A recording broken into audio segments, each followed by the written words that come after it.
Enseguida tiene la palabra a través de Zoom el convencional señor Jorge Baradit.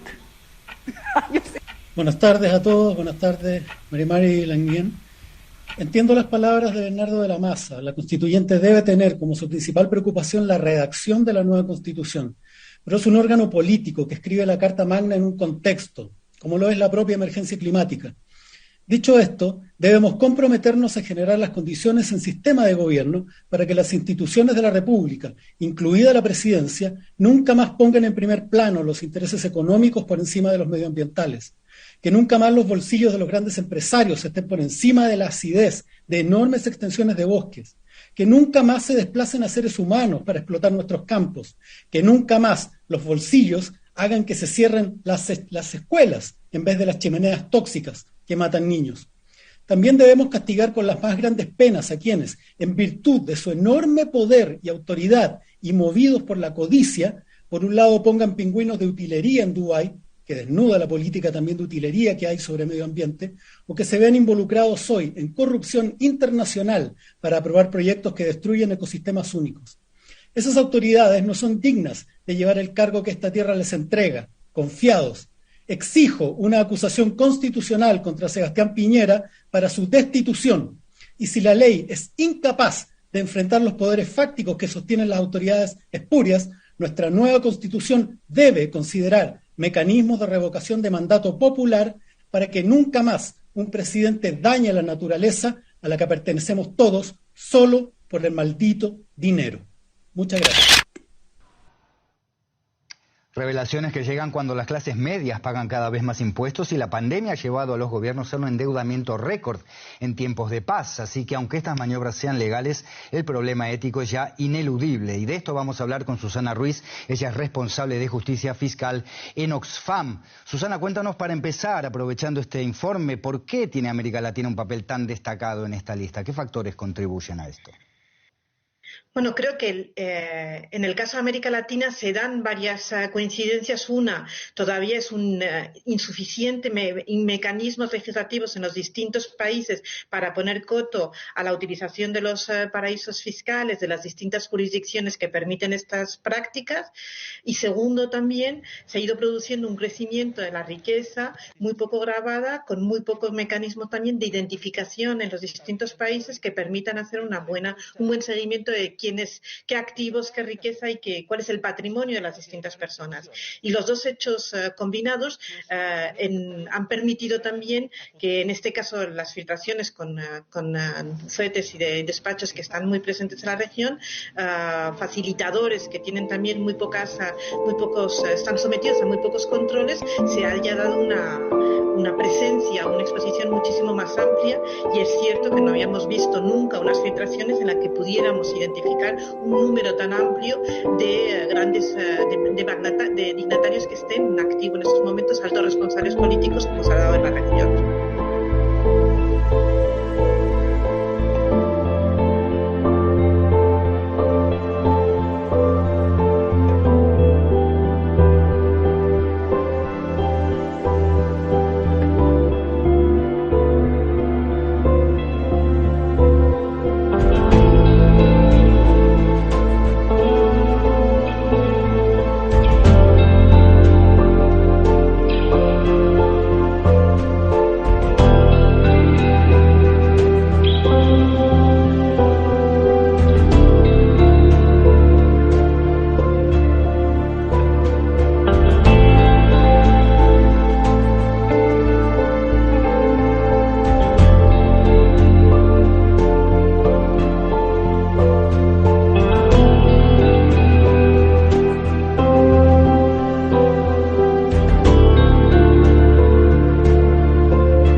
Se la fortalece trayendo dólares a la economía ecuatoriana, a través del comercio, a través de la inversión.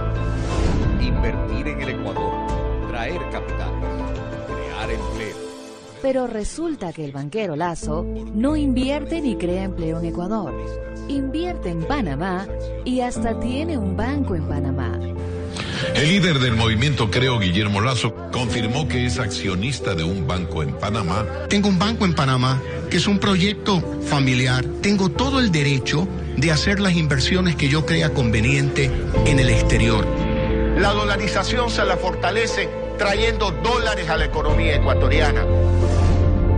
En lugar de traer capitales, el banquero Lasso saca capitales. El banquero Guillermo Lasso. Cuánta doble moral.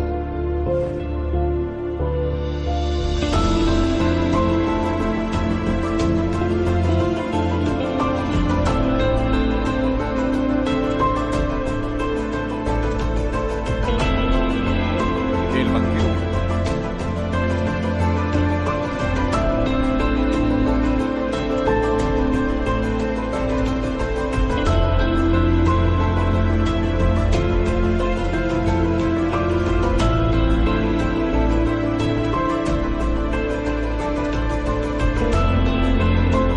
Ojalá las cosas se pudieran resolver con una simple rueda de prensa.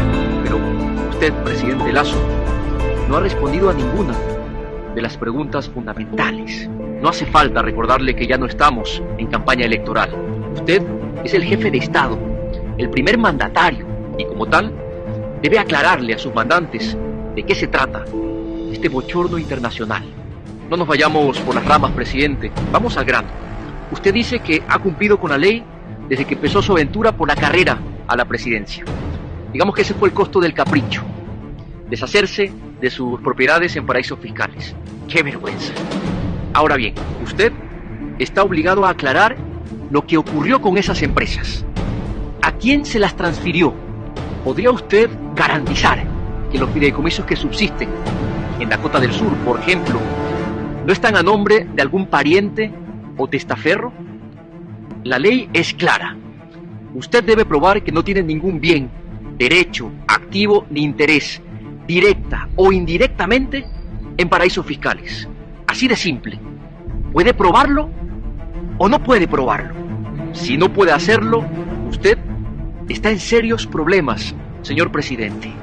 Y no se vale hablar del supuesto origen lícito de sus dineros. De lo que se trata es de cumplir con la ley, con el mandato de los ecuatorianos. Aunque, para ser muy francos, hay que tener buenas dosis de cinismo para pedir inversión extranjera cuando usted elude olímpicamente el pago de impuestos a través de paraísos fiscales. Usted está descalificado para pedir sacrificios. Carece de legitimidad. Usted no solo encarna una crisis más del capitalismo, usted encarna una crisis de la moral. El país espera sus respuestas.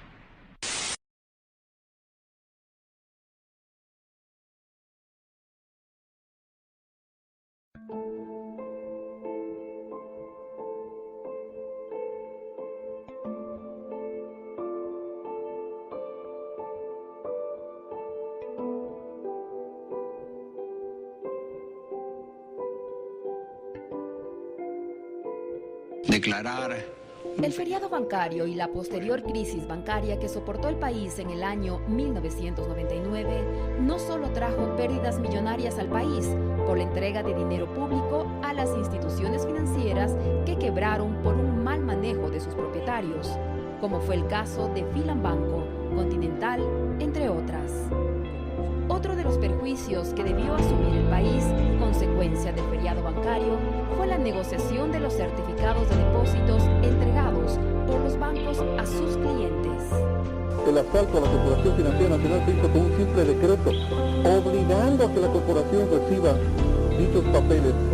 Según el ex integrante de la comisión que investigó la deuda pública, Eduardo Valencia, el negocio resultó para los bancos privados, ya que estos recibieron los papeles a un valor menor de lo que correspondía, pero los cobraron en la Corporación Financiera Nacional por el 100% de su valor nominal. En reiteradas ocasiones, el ex superministro de Economía de Yamil Maguad y propietario del Banco de Guayaquil, Guillermo Lasso, ha dicho que él no se benefició de este negocio en el que incurrieron los bancos privados. La propia comisión correísta presidida por Eduardo Valencia emitió una opinión allá por mayo del 2007 diciendo con claridad: Lasso nada tiene que ver en la triste historia de la crisis financiera de 1999. Sin embargo, fue el propio Eduardo Valencia quien en el año 2007 sostenía lo siguiente. No he descartado, ni la comisión ha descartado que a través de un decreto pidamos a los bancos privados, a todos los que han intervenido aquí, que nos devuelvan el dinero. Y en entrevistas en medios escritos, el mismo año 2007, señalaba a Guillermo Lasso, actual candidato presidencial, como uno de los responsables del congelamiento de los depósitos, al presionar a Yamil Maguad a tomar esta medida. En un reporte de prensa del diario Hoy del año 1999, se señalaba a Guillermo Lasso como un cercano asesor del expresidente Maguad y que estuvo junto a él durante los duros días de marzo, mes en el que se decretó el feriado bancario.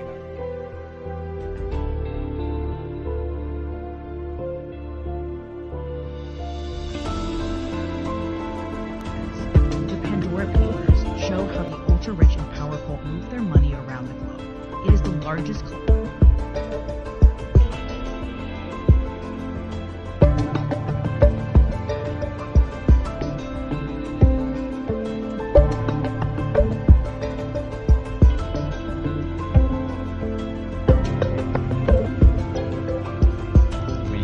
emails, passport copies, bank statements that show how presidents, kings, princesses, billionaires and criminals hide and move money. Hundreds of reporters around the world unearth secrets in millions of documents.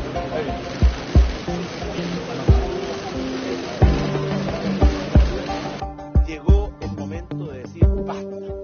El gobierno está haciendo su trabajo.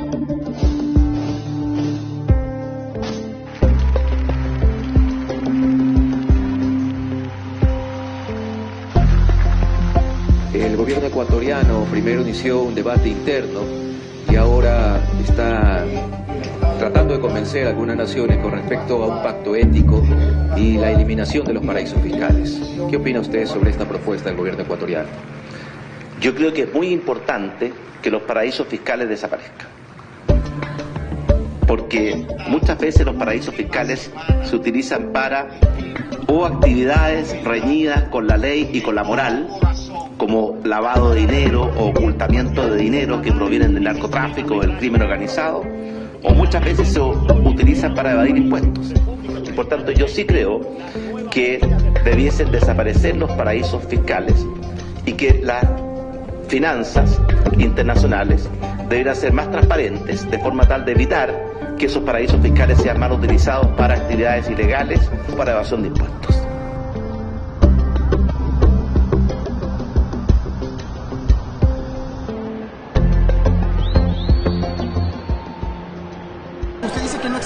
La farsa del correísmo, la campaña sucia del correísmo.